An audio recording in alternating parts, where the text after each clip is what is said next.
So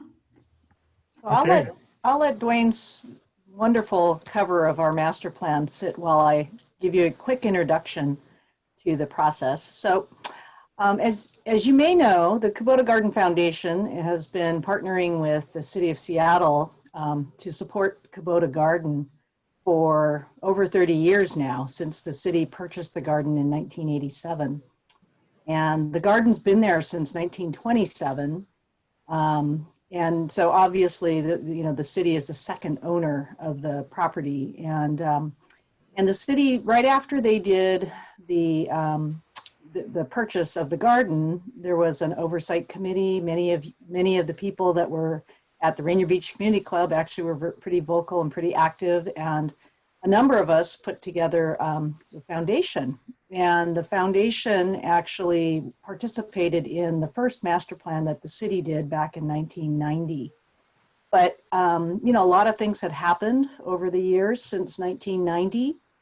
And as I got more involved with the board over the last 5, 6, 7, or 8 years, it became very apparent that the city was not sort of keeping track of everything that had been done, and that it was time to do a master plan update. One, to show what had been done for the first 25 years of the city's ownership of the garden, and also to forge the path to discuss and have a discussion with the community and the city about moving forward with the garden. What's this garden going to be like in 20 or 30 years?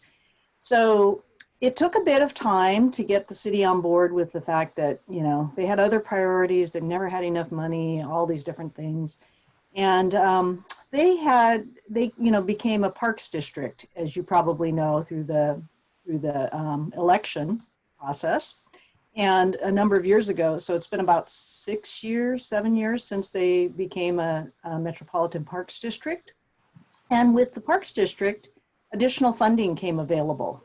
And so they had a grant program that was under the parks district called the Major Project Challenge Fund. And originally, some of the parks folks asked us, hey, do you guys have a project at Kubota Garden? It'd be great. We're trying to get equity, trying to get, projects or submittals from around the city, not just certain favorite places.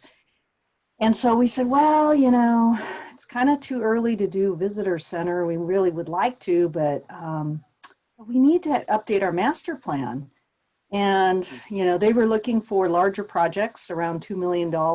And just to cut to the quick, we had to cobble together a few projects to get close to a $2 million project. And it was a matching fund project. So not only did you have to have a project that was around $2 million, you had to be able to come up with half of that. So it was kind of daunting at first when we thought about it, but we thought, there's a bunch of things that need to be done. One of the projects that needed to be done was the wall out to the corner. And I know that if you're in the neighborhood and you've been by in the last couple of years, you've seen that wall get finished. The plantings in front of it get put in last winter. And actually this year in the fall, I was just down there a couple days ago and noticed how they're starting to fill in and starting to turn color, and looks like they've been there for quite some time. So, finishing that entrance was really important to us. So that was the first project we wanted done.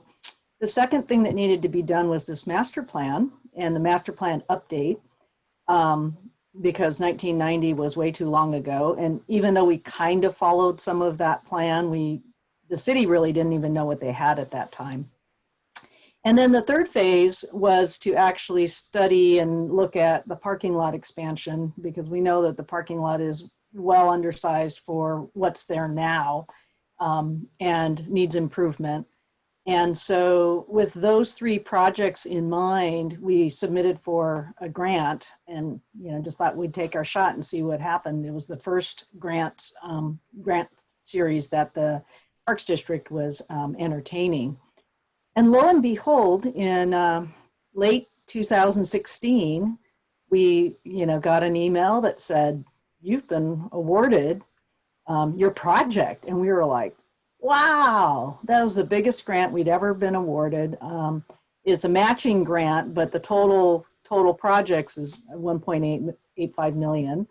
And that's huge for an investment in Southeast Seattle. So we were pretty excited and then terrified at the same time. So the second piece of it, the first piece of it, you guys have seen in the field. It got built. It never really got dedicated because it was really a portion of a wall that needed to get finished.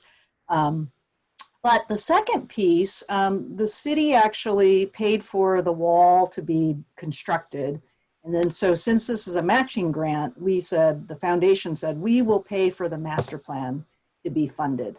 And we will pay for the process and have, do all the outreach and hire a project manager and hire the consultants and make sure this is done right, because it hasn't been done for 30 years and this needs to last for 20 or 30 years. So we went through a hiring process and we hired Jones & Jones. And we told Jones & Jones that we have a favorite architect that has worked with us for years. We actually selected him to do the visitor center years and years ago. I'm sure he'll tell you about that. But we went through a process, went through a selection, and we hired Jones & Jones. And we were just tickled pink to have someone, a firm of the stature of Jones & Jones. They've been doing master planning and, visioning for facilities for years and years. And we were really pleased that they were excited about this project, and we're really pleased with the project as it came out. So it was very extensive. I'm going to let Duane kind of show you some pictures instead of just listening to me talk. But we felt like it was very collaborative with the city, with the extent of people within parks, within the city of Seattle that participated. We did outreach to a number of different groups in the community, as well as other city departments, to make sure that everybody knew what we, first that they could inform us about Kubota Garden and that they could participate in its planning for the future. So with that, I'm going to let Duane run through some slides here and sort of give you an overview. It's a lot of material, so we can't get through it all, but I know you guys have a copy that we gave to Alan, and as soon as some of the COVID restrictions falls back, I think he'll figure out how to get it out to people so that you guys could borrow it or see it. We also have it digitally online at our website at kubotagarden.org under projects. I'll have to double check that and I'll put it in the chat. But let me turn it over to Duane and he can tell you a little bit about the plan. Okay, thank you, Joy. Let me know if you can't hear me, but I'll get started here. So this is a presentation we gave to the Seattle Parks Board in January. So it's got some parks elements that may not be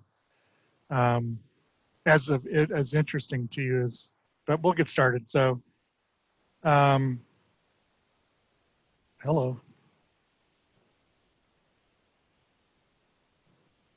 Can you guys still see that? Yes. Okay. I'm always worried about technology. So this is when we, from the very beginning, when we interviewed to get the project, we came up with this idea of Kyoroku, which is collective effort, that we knew that everybody at the table with their knowledge and wisdom, passion, that everybody's effort was going to be needed to make this a master plan that people could get behind, support, and see it get implemented. So the planning process itself was really extensive, and I was telling Joy earlier this evening that you can see October 13th, 2018, we actually met at the Rainier Beach Clubhouse and gave a presentation. You'll see a slide of that in a bit. But we started the process in October of 2017, finished the last of the public meetings and input in January of 2019. And then we finished the master plan itself, I think in November of last year, and then gave the presentation to the Parks Board in January of this year. The idea was to come up with as many different ways to reach out to the public, to people who had an interest in the garden, to some of the jurisdictions and fundraisers and funding agencies, to get them all to gather around and give us their ideas, what they felt was important about the garden, what they thought could be improved, and then to make the experience as pleasant and as enriching as possible. So we were trying to seek input. So the first kickoff meeting was actually 3 days with 30 participants. And we sort of started with the nitty gritty of what the garden needed. So we sort of identified these key components, and then the takeaways were, what did we need to do? Well, most of you know that most of the garden has got some wheelchair accessibility issues. We wanted to improve the way the garden's relationship to the neighboring communities worked. We wanted to provide the visitor experience amenities. When we held the first public open house, it was also concurrent with the first survey to get support for a new restroom building.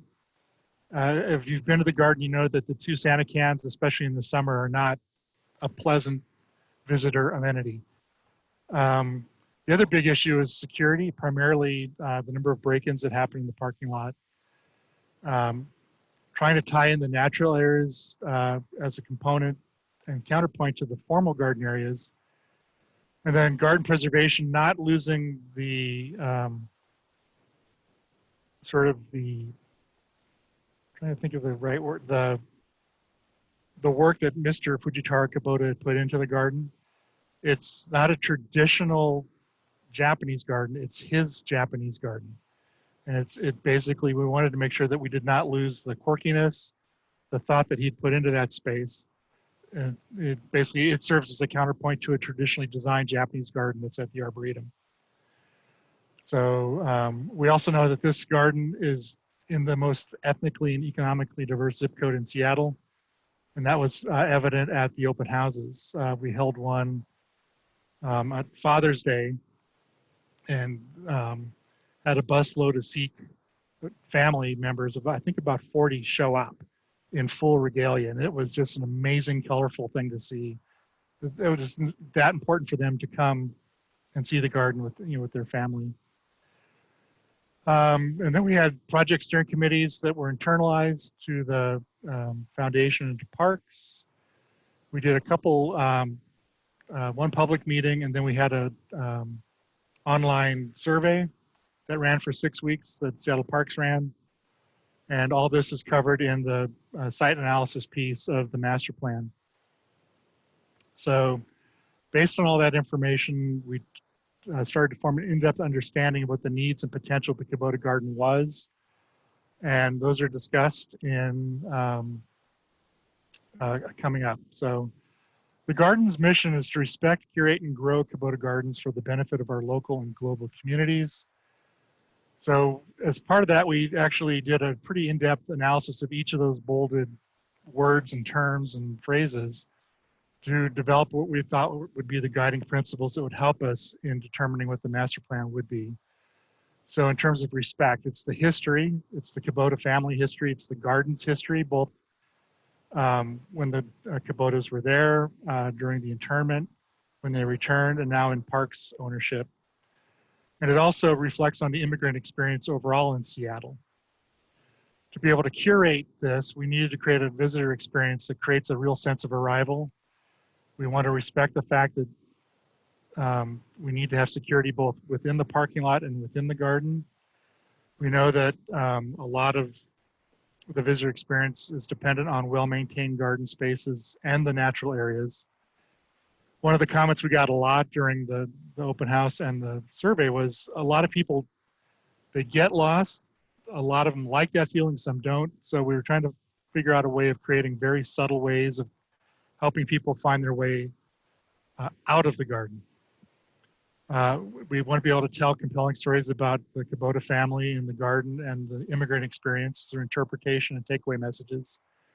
But realistically, we want to make sure that we meet the base need, which is making the visitor services, the restrooms, refreshments, classes, and tours stand out as much as possible. And then to grow the Kubota Gardens, how do we look at the grounds and the gardens themselves?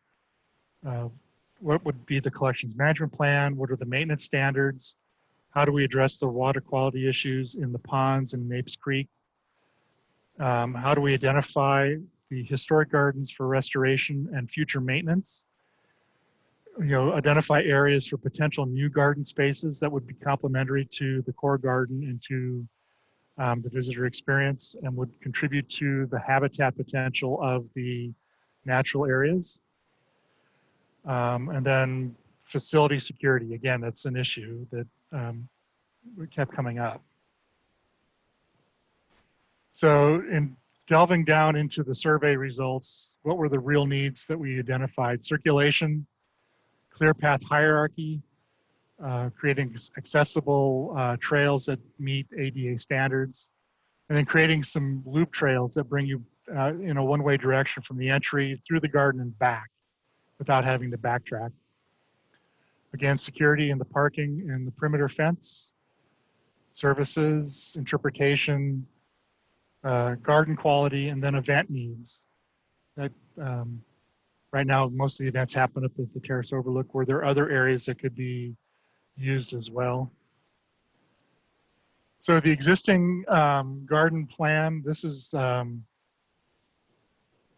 what's out there now. So we broke it into various areas. So maintenance, main parking, terrace, what we call the visitor center. This is the main entry point here.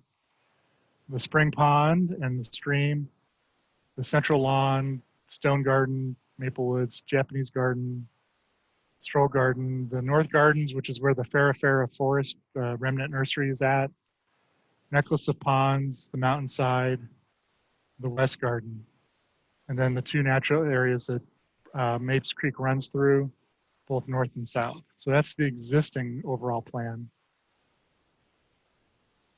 The preliminary concept plan looks at reconfiguring the main parking, adding a visitor center, and then in terms of the circulation, creating key decision-making points for people to find their way deeper in the garden, but also find their way back out. Looking at a restored natural area / temporary nursery space here. So these are sort of the areas we started to look at and focus a little bit more study on. In the preferred concept, we really got into it, and we started to address some of the issues that also came up during the conversation is, how much change can a garden physically take? And so we sort of looked back to what Tom Kubota said in 1992, that, the next generation will come along and does what they can.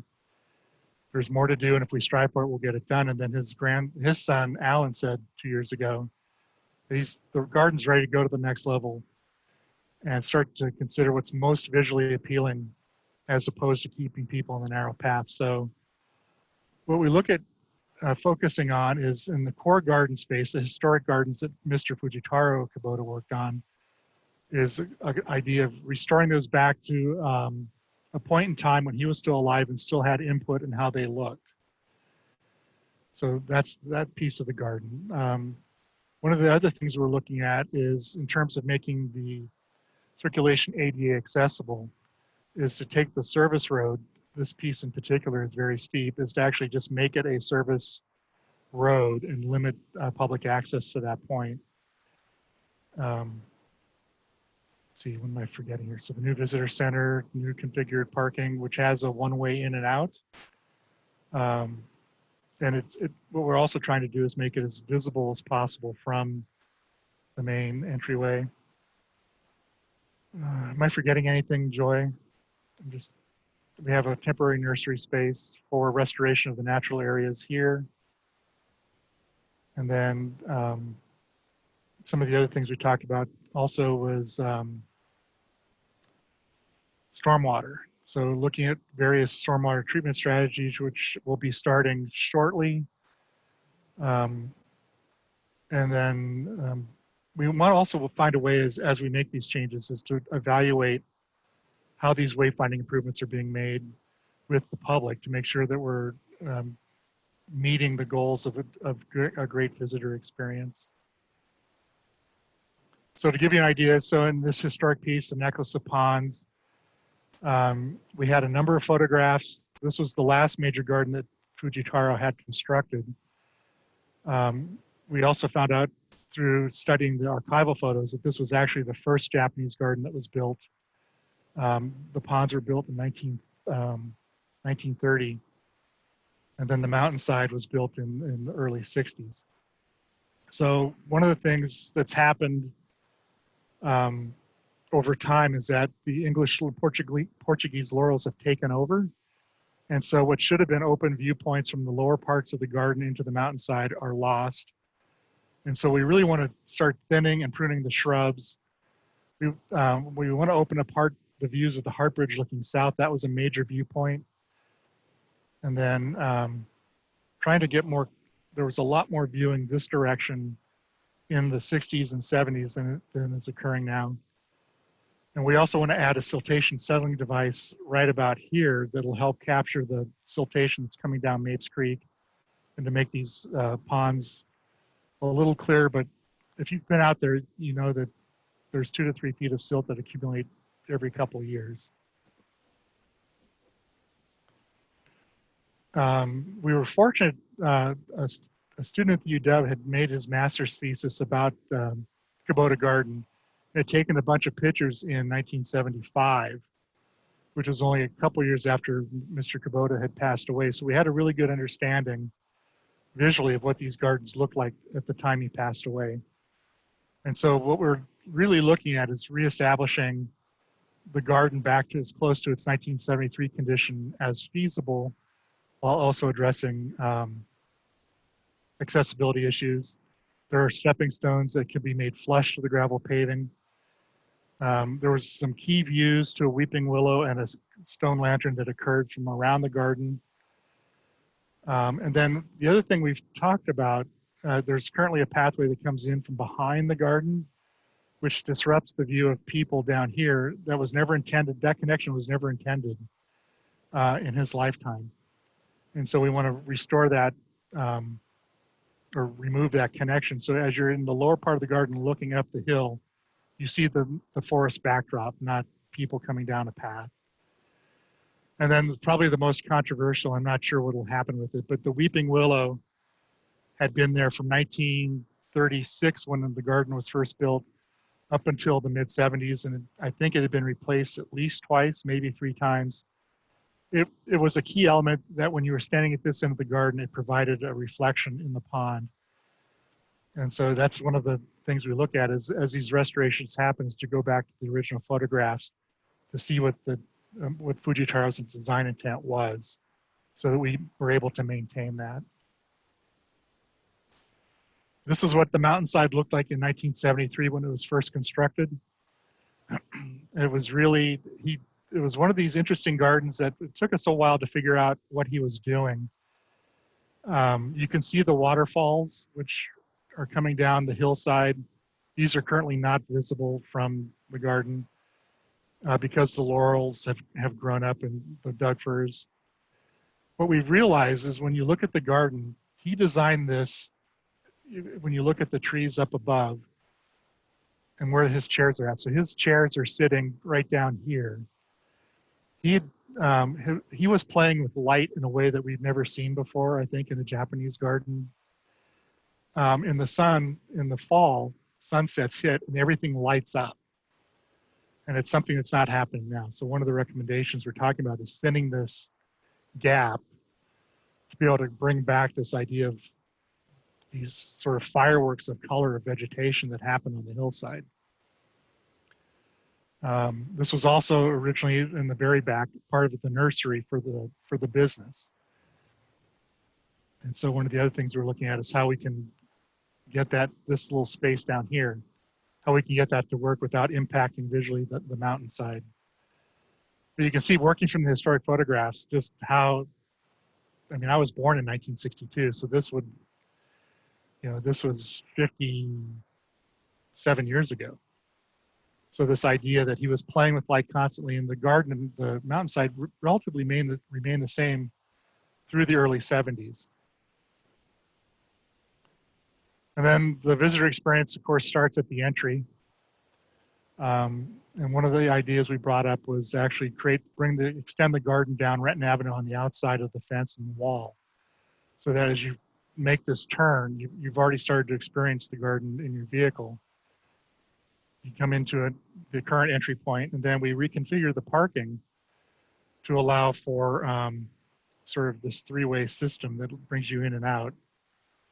The kiosk for the shelter, and then the main gate, visitor center, and the foundation offices. The idea is we would be able to create going from, I think, 33 spaces to about 60, 65, along with bus parking and limo parking. If you've been out to the garden at its busiest, you'll know that currently limos will park right here and basically block access to the parking lot. So some of the stuff we're looking at there in the master plan is how to start that visitor experience before you actually get in the garden. And then visitor amenities, restrooms, restroom here, which is we're currently working on the design. Hoshide Wasner, Bob will talk about it. In the future, there'll be a visitor center with a restroom, and then something down here as well, somewhere down here. One of the issues that came up was when people got down to this point and they had to go, they had to come all the way back up to the trail to get to those two Santa cans. So that's probably the most distant in the future and will depend on the number of garden visitors per year. The other issue is trash cans. A lot of people said they were picking up litter throughout the garden. Currently, I think there's only a trash can at the kiosk here. So we're going to basically look at some trash can locations at the restroom points. And then garden map. So at the entry, so you can get yourself oriented to where you're going, and then somewhere down at the stroll garden, necklace of ponds, so you can find your way back out. And then the visitor center, if Bob wants to talk about that. Can you hear me?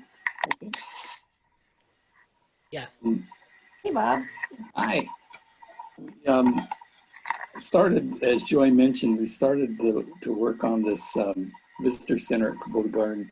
I believe it's now 19 years ago. And Joy was just a kid at the time.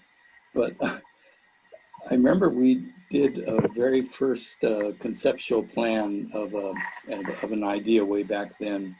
And at the end of the meeting, Tom Kubota leaned over to me. He didn't say a word through the whole meeting. He leaned over and he said, I'm sure your buildings will be nice, but remember one thing, it's about the garden, not your structures. And I've kept that in mind. Too many times you see the architects try and overshadow the setting that they're putting their buildings in, and we tried hard not to do that. I think what's important, I'll just go through this quite briefly, but what's important is that as you enter the garden from the parking lot up the path and through the main gate, you're not forced to go through a visitor center on your way to the garden. You're on the main path to the garden, and you have a choice. You can turn right and get a glimpse of the visitor center, but it's clearly not your main destination. The garden is. The second thing we tried hard to do was to break the scale of the building down. It's quite a large program when you get down to it, but divide the uses into separate, smaller structures that are clustered around the main space, which is a courtyard space right in the middle. And in that way, it relates more to the garden. It kind of is more integrated into the garden with these smaller structures. In the model photo, you can see we're trying to create very simple shapes, simple forms of buildings. They fit within this flat area, which is kind of where the Santa cans are now. The materials are simple shed roofs with green roofs. vegetation growing on them, and again, to fit into the garden setting. A lot of natural wood, heavy timber beams holding up the roofs, and a lot of glass and sliding glass openings to relate again from the interior to the exterior. This is showing the uses real quickly as you come through the entry gate and approach. The first thing you'll see is the rainforest bell, which is kind of an introduction to the garden and to the courtyard. It's kind of a decision point. The first structure you'll get a glimpse of is the visitor center entry, reception area, and a place for exhibits and maps and all kinds of things like that. Then the main courtyard space and the restroom building, which is 3 gender neutral sort of family style toilet rooms. Then the main space, which is a meeting room that can hold about 60 occupants. And it's intended for garden functions, educational programs, training for docents and tour guides, and opens onto that viewing deck.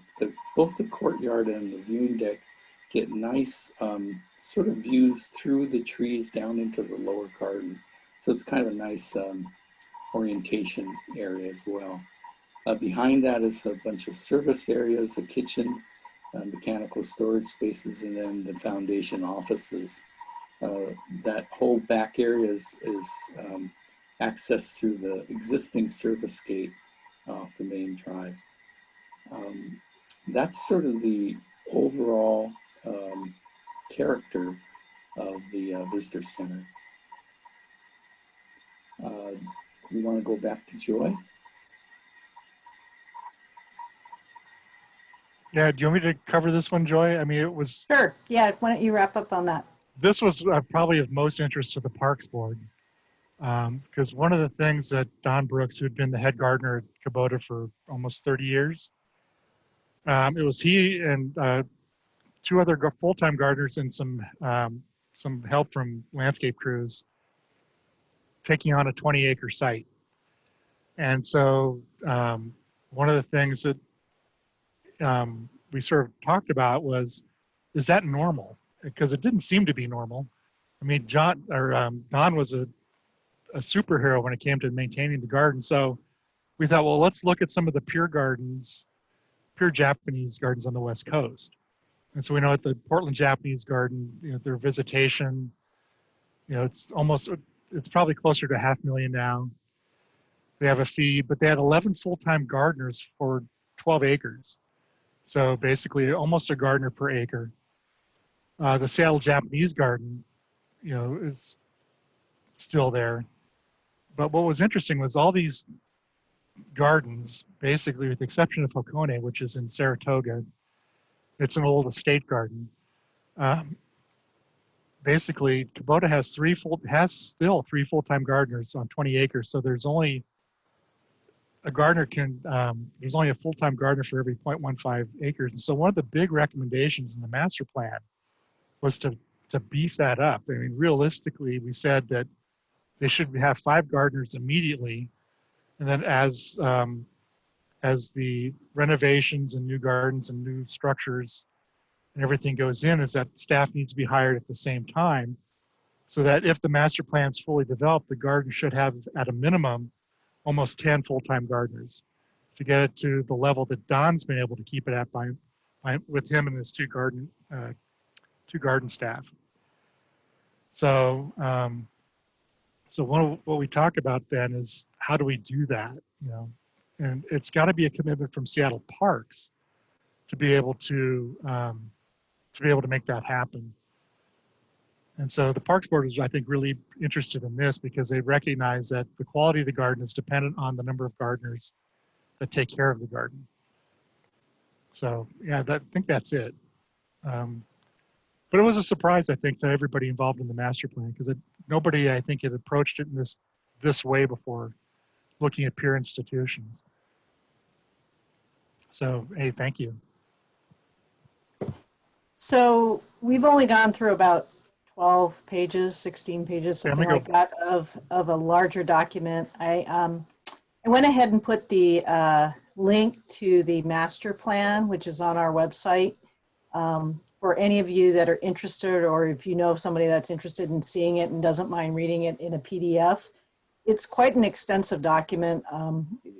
Wayne is just hitting the high points, and it's hard because you're attracted to the photos and the maps and the and reading the history, and we can't dwell on any of those in a short Yeah. presentation like this. So I encourage you to take a look at what's on the website. There's an appendix actually that even gets into more detail on some of the things that we researched that weren't really originally part of the scope of the master plan update.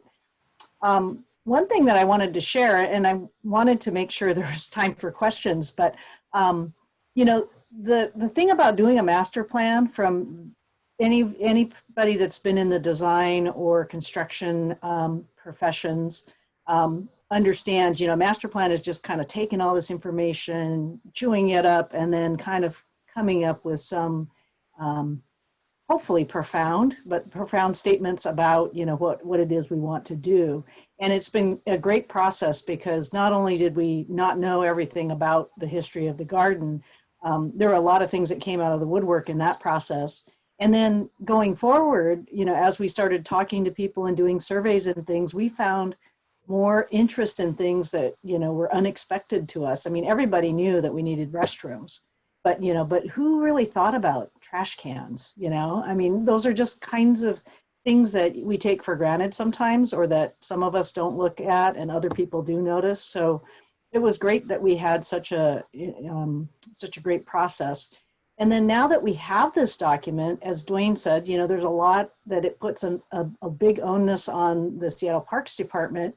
But at the same time, as the foundation representatives, we really feel like it's a collaboration. It's not just the Parks Department, you got to do this and, tell them that they got to hire more people. Well, clearly they're not going to do that in a year like this.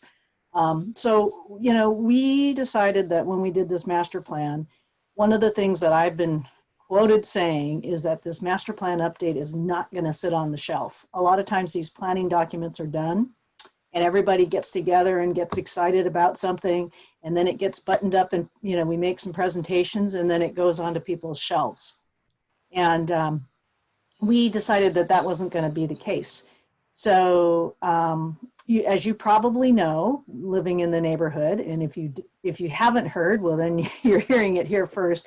We're doing a bunch of projects that we just finished this master plan last year, but we went after and got funding for restrooms. So there's a restroom building with an ADA accessible picnic area and better access, improved access from the parking lot to the terrace. There's a stormwater study that's been funded. Well, we've got a grant for the restrooms. That was about $1 million from the state. And that project, because restrooms are considered essential, that project is moving forward. So we're hoping that we're in for permit now. Bob Hoshide and his firm are the architects for that. And Duane is working on the landscape with the picnic area and the access. But we're hoping that project is under construction as early as summer of 2021 and hopefully gets completed near the end of the year or shortly thereafter. So that's pretty exciting. The stormwater study that needs to be done to figure out what to do with all the stormwater that's coming down the hill. We were fortunate enough to get a King County wastewater, it was called the Waterworks Grant for $137,000. We went after that money to do a study to figure out exactly what the problem is. It's the upper reaches of Mapes Creek up that are to the south of the garden, and 55th Avenue and everything that's happened with, St. Paul's Church up above and other residential development that's happened uphill. We wanted to get an engineering study basically to look at that problem, quantify it, and tell us, what are the best ways to resolve those problems. Because we see it in the garden, we see the muddy water in the garden. And every time you see a muddy pond where you can't see the koi or you can't see, very much water clarity, that's the indication that there's a problem, that there's a stormwater issue. So hopefully, we've just selected a consultant to do that project, and we're excited about that. On the west end of the garden staff and Seattle Parks actually is working on establishing, or what I call reestablishing, a nursery up on that west end off of 51st. There is a need within the Parks Department since they closed the Atlantic City Nursery years ago. And since they've been doing all these projects restoring the natural areas around not only Kubota Garden, but other places like Taylor Creek and other spots like that, they've had a need for what we call a natives nursery, or plants that would be grown to go into those natural areas for restoration, as well as a need for some shady nursery area for the Kubota Garden, for the garden staff. So Seattle Parks actually is working actively right now. I think word is getting out into the community, but they're actually going to establish a nursery. It'll be a very low-key nursery, not one that has a whole bunch of activity, not one with a building or anything like that or people there, but one that's sort of a holding space for some plants that are 1 gallon, 2 gallon, 3 gallon, that are waiting to go out and be planted in a natural area in the south end of Seattle. So that project is underway. I think last week they were clearing and putting down rock to be the base for the nursery. And then we mentioned earlier, in the Major Project Challenge Fund, one of the things that we knew had to happen was a parking lot expansion. And we thought about it, and we talked with Seattle Parks, and we said, hey, we're going to hire engineers to figure out this stormwater. Is there a way that we could be efficient about it and also have you guys hire an engineer through the same process to study the parking lot expansion? Because it will have its own stormwater issues to deal with, and we may as well be informed by everything that's off-site and figure out a solution that works on-site and works with the parking lot expansion. So that we are hoping Seattle Parks will contract with the same firm that we're going to contract with for the stormwater study, because we went through a full-on selection process. So the design of that would be the last piece of the Major Project Challenge Fund grant that we received. And once we've got a design figured out and the stormwater problem, some solutions for that, then we'll go after funding for the implementation or the construction of both of those.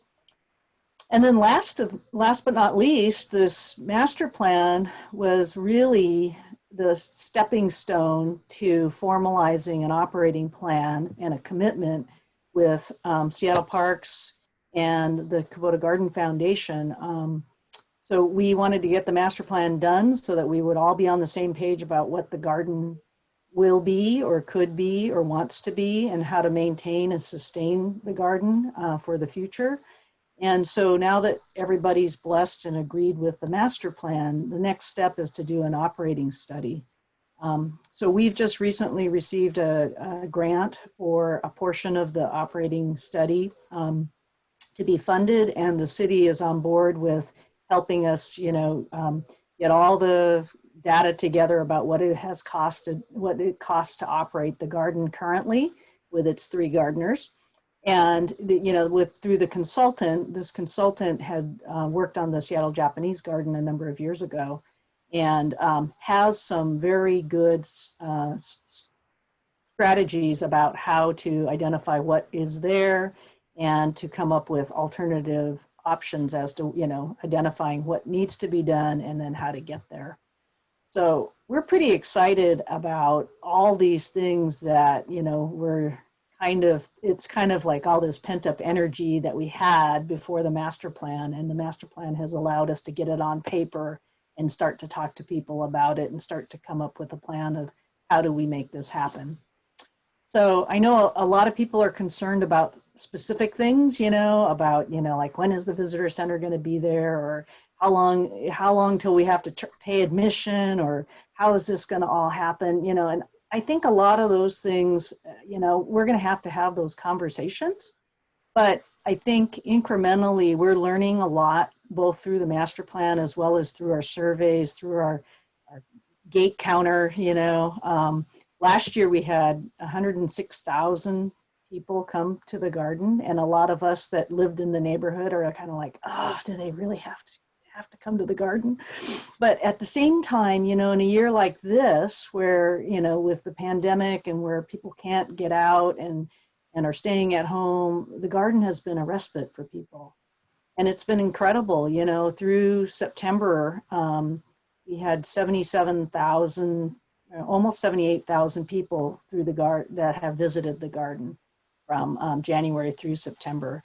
And, that's not the same amount of tourists, clearly. It's not the same amount of people coming from other areas. But last year, if I look at the numbers, we're like less than 1,000 people apart. So people are finding the garden and they're using the garden, and that's, what it's been intended for. So we're learning a lot this year in addition to doing a lot.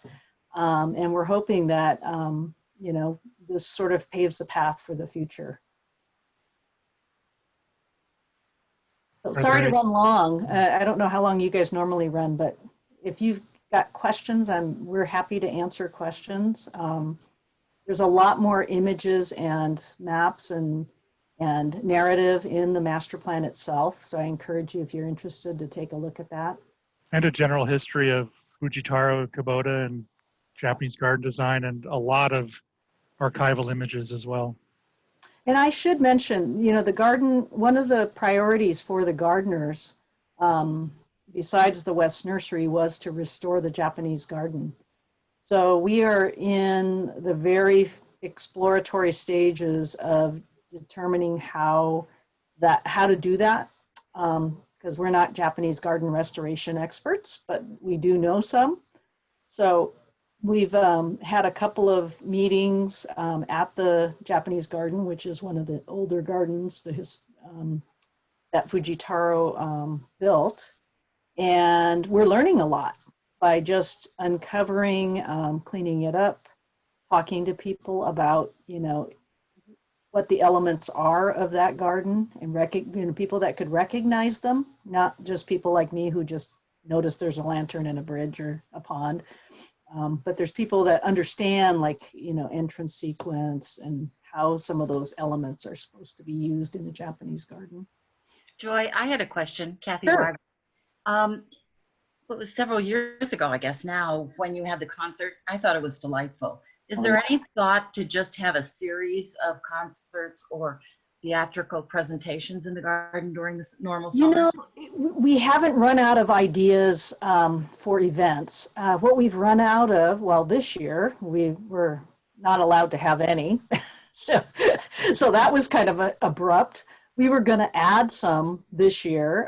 In fact, we even got funding for additional events. And then, this year happened. So we had to pivot and change those to virtual events. But that's going to be part of the operating plan. I mean, figuring out events, figuring out what's appropriate, figuring out maybe some of them will be, where there's a charge for them. Some of them may be free.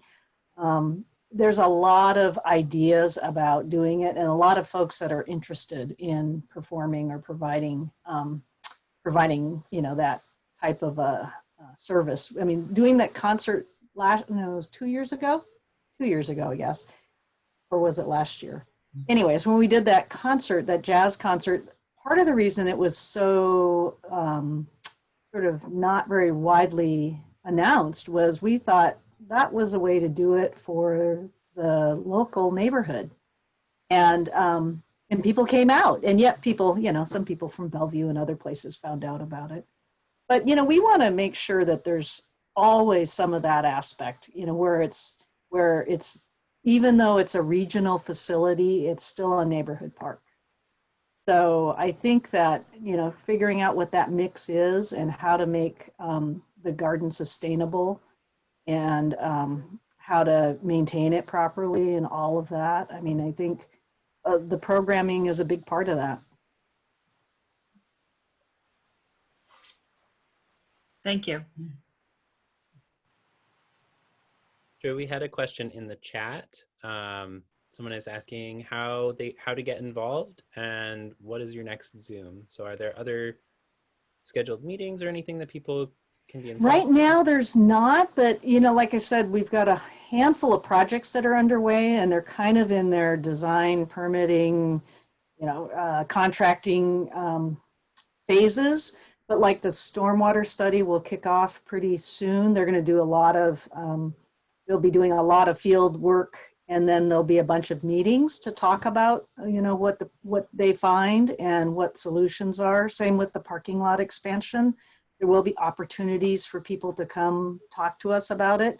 I tried to get a neighborhood street fund grant to help make improvements along 55th, because that sort of seemed to go hand in hand with the parking lot expansion. And for some reason, people thought that 51st and Roxbury was a bigger problem. And I guess having grown up in the area, I kind of agree. So we didn't get funded for that, but I think that there are going to be a lot of opportunities on projects like that to get involved. Clearly, we will want to engage the community as we start thinking about the operations of the garden, especially if there's going to be changes.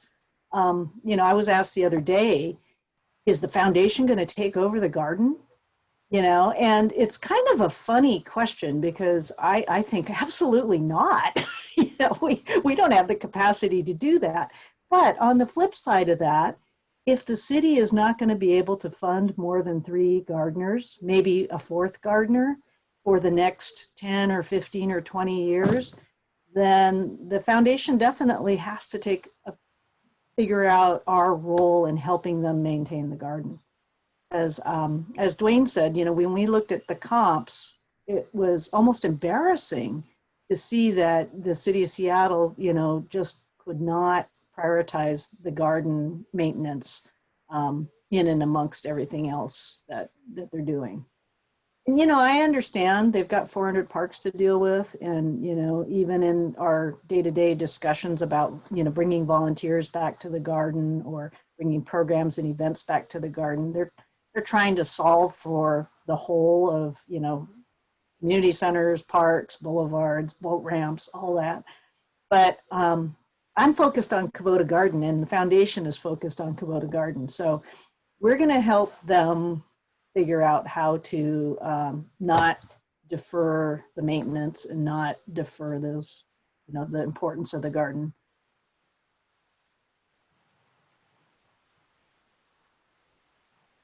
Oh yeah, and Ellen that's why Ellen's on this call. We have a great volunteer page on our website, and we just redid our website. That was one of the things we took the opportunity of the pandemic to do. So if you go to the volunteers page at kubotagarden.org, we post all sorts of things that are needed. We are barely on, being allowed to help weed. But I informally weed every time I'm there. So there's things that are that simple. And as we come up with needs, I think that we have a email that goes out monthly that talks about what we're doing and engages people. And if you want to be involved with that, just send us an email to info@kubotagarden.org, and we'll add you to our mailing list.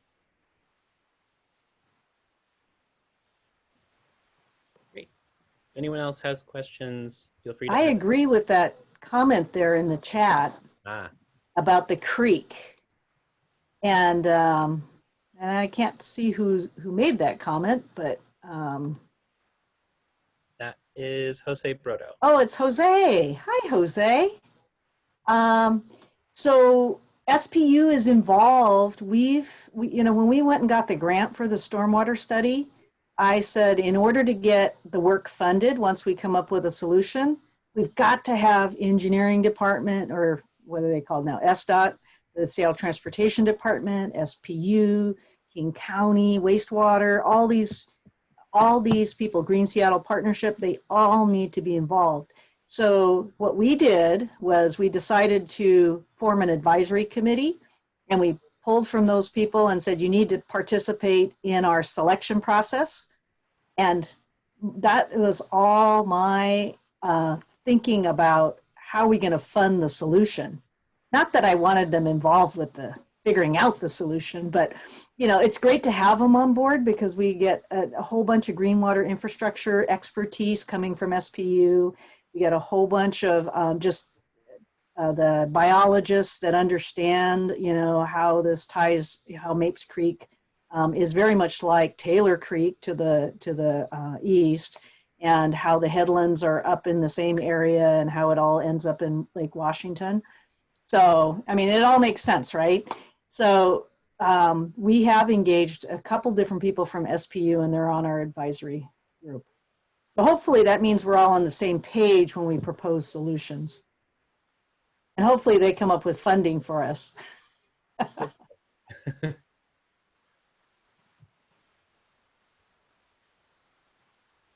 I had a question about the operating plan. Is there any sort of timeline tied to that at this point, or is it still before? Well, there is, because of this grant we got. So the first thing that happens is they're going to do what I call a market analysis, for lack of better words, but they are going to get all the operating data from the Seattle Parks Department. They're going to take all the data that we have generated, not only with the master plan, but we've had a counter at the main entry gate since 2013, and we've had a pretty steady, until this year, we've had a pretty steady, about a 15% increase in the number of people that have walked through that gate. And it's not scientific. You can walk back and forth and back and forth and back and forth and mess up our numbers for a little bit, but it gives us a general idea about when people are coming to the garden, how many people come, what are the peak days and the peak hours and all. So a lot of that data will go to the consultant, and they're going to take data like that and from our visitor surveys. And then they're going to look at comparable facilities, not just gardens, but facilities in Southeast Seattle, facilities in the region, and sort of come up with what we call a market analysis. It'll talk about the garden and how we stand against other, facilities. And I think it's important for us to be, look at it as how it stands as a neighborhood park, but also, how it stands as a tourist attraction, because whether or not we want that to happen, it is happening. So we need to kind of understand what the garden is from both perspectives. That's the first phase of the operating study. The second phase is going to be and that'll be done. The first phase will probably be done by the end of the year. At least that's what I told the grantor. So that will be the basis for coming up with, okay, so what do we need to do for Kubota Garden? And then how do we go about it? And that's going to be, we're going to have to figure out what it requires in terms of maintenance, what we'd like to see in terms of programming and operations. And then figure out, okay, what is that going to cost us to properly run the garden? And then how do we generate that revenue? And who generates that revenue? Does the city come up with it? Do we charge at the gate? Does the foundation support it? And I think it's going to be some combination of all of that. But I don't know yet. And I think that will be in the first, I'm going to guess, probably done by June. And then it'll be a matter of trying to figure out whether or not the city will be poised enough to make any commitments.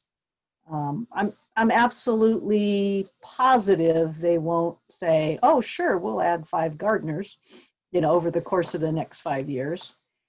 So, knowing that, that puts a lot of pressure on us to be creative and thoughtful about what we need to do to take care of the asset that they have and that we have. Thank you. Other questions? We had a trivia night last night, and Ellen answered and won all of that. So I thought that she should be the one answering all these questions tonight.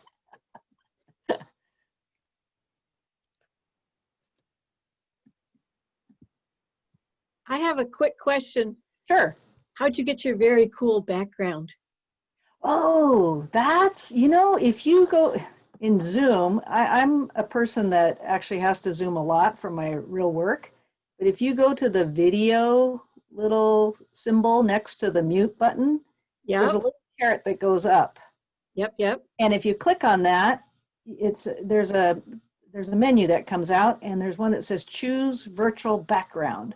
When you choose the virtual background, you can upload any photo you want, or you can pick one of theirs.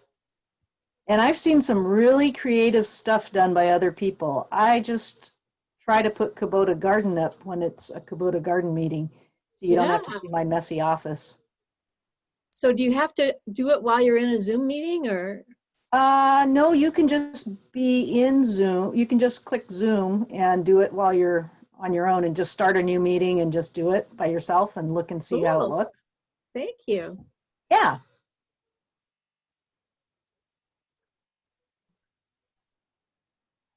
Anything else? When do you think you're going to start charging us to come in? I don't know. We have to get through this operating plan. And I've always said, because I grew up in the neighborhood and I understand the issues in Southeast Seattle. I've always said, regardless, even if we had to charge, there has to be a way to have like a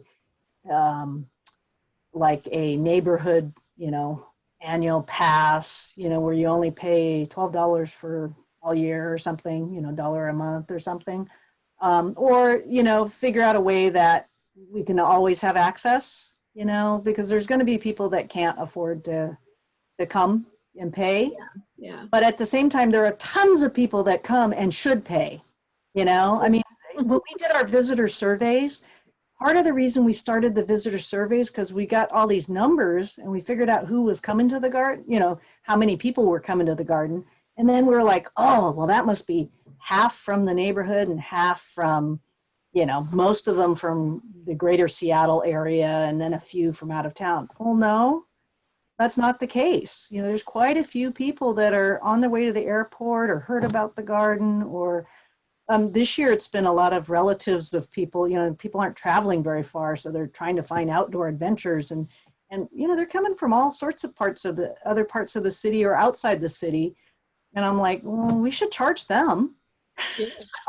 So we're trying to, that's going to be a difficult discussion to have, because I think there's a lot of different pieces to that.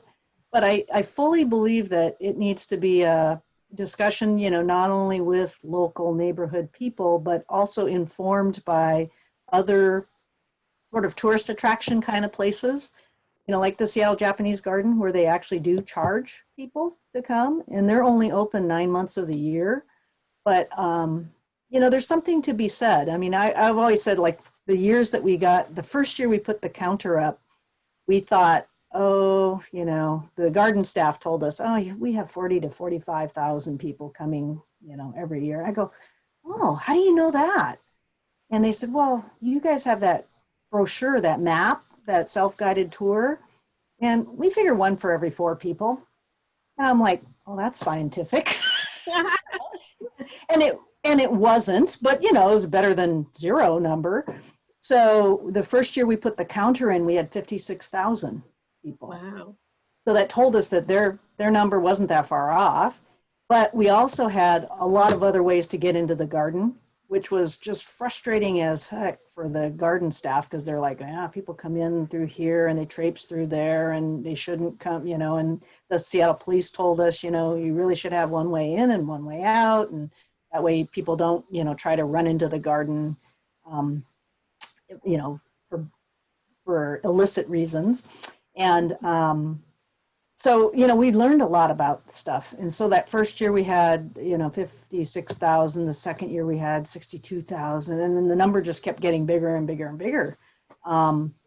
So as we started doing those surveys, we wanted to figure out, where are these people coming from? Who are they? I mean, that was my questions anyway. And I was like, what's are they all older people? Are they younger people? Are there young people come into the garden?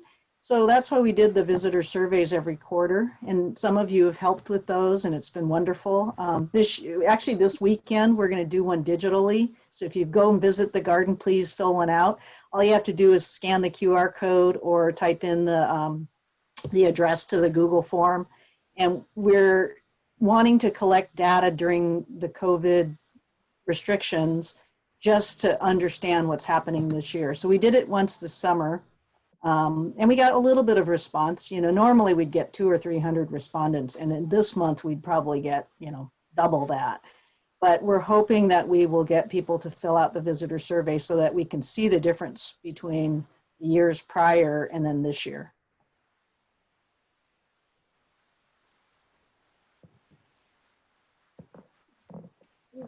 And also, one thing that came up in one of our board, I think we had a board retreat and we talked about admission. I wanted our board to start understanding that's going to be a sensitive topic. So we had this exercise where we talked about, okay, you guys pretend like the garden's going to be free forever. What are the pluses and minuses? You guys pretend like we're going to charge for the garden. What's expected, when you pay for something? And everybody said restrooms, but one of the things about a charge for the garden too is that's also how many of these types of facilities or visitor attractions manage the attendance. And even though we don't want to say you can't go to the garden every day because you're a neighbor, we do want to figure out how to make that happen, but also to control the experience for people so that they have good visitor experiences. We're not overrunning the garden. One of the challenges I had for Duane when we were doing this master plan, I said, you have to make some statements about the garden capacity. This is a Japanese garden. It's not a play field. It's not, it's not a trail where everybody's just going to go one way or two ways on a trail back and forth. This is a Japanese garden. And so at some point, and we'll see it here in a few weekends, I'm sure, it becomes kind of over capacity. I remember being there, I think it was last year, the year before, on an October weekend, and it was like, oh my Lord, this is like a Disneyland. You could not take a picture without somebody in it. And I'm like, wow, this feels like too busy for Kubota Garden. I don't like this, And I think a lot of us share that experience, but yet at the same time, it's wonderful because it's popular and word's getting out, but, more people will come. That's not, that's just going to be part of the plan. So we just have to figure out how we manage that. Anything else? Anybody else? Carol, what are you eating? That looks good. Carol. Oh, we're still recording. That's great. It's just some Very good trail mix with coconut and raisins and bananas. and Yummy. papayas and Nice. mangoes and I don't know. Been sitting on the desk here for a while. Anything else? Other questions? Thank you, everybody. Well, it's been a fun ride. I grew up in the neighborhood and have been on the foundation since it started, and I haven't yet run out of things to do. And it's been gratifying. One of you guys know Rusty Llewellyn. I'm sure some of you do. And she's retired from the board this year. And I shared a statement about her at our annual meeting and with our board. And I knew that Rusty wasn't going to be on the Zoom call. So I shared it with her as well. And she wrote back to me and she says, we do what we can for the garden. And the garden always gives back more than we do. And it's true. Every time we're there, there's just something else that's just wonderful about the garden. And it's never been hard to get people excited about the garden. I mean, it's just been wonderful. So the thing is, we have to make sure, as we start getting more and more people excited about it, and as we develop the garden, that we take care of it and that we manage it. and that we protect the asset that it is. Totally agree. Want it to stay as awesome as it has been. Yeah, and you guys are so lucky. I mean, I grew up in the area, but I live in Edmonds now, so it's like, it's a trek to get down there, but you know, it's always so worth it. You know, especially after you sat in traffic or whatever to get there, or you have to park, you know, a mile away and walk in. But once you're in the garden, it's like, it's worth it. Seems- Anything else? No, thank you. Charge for parking. I like that idea.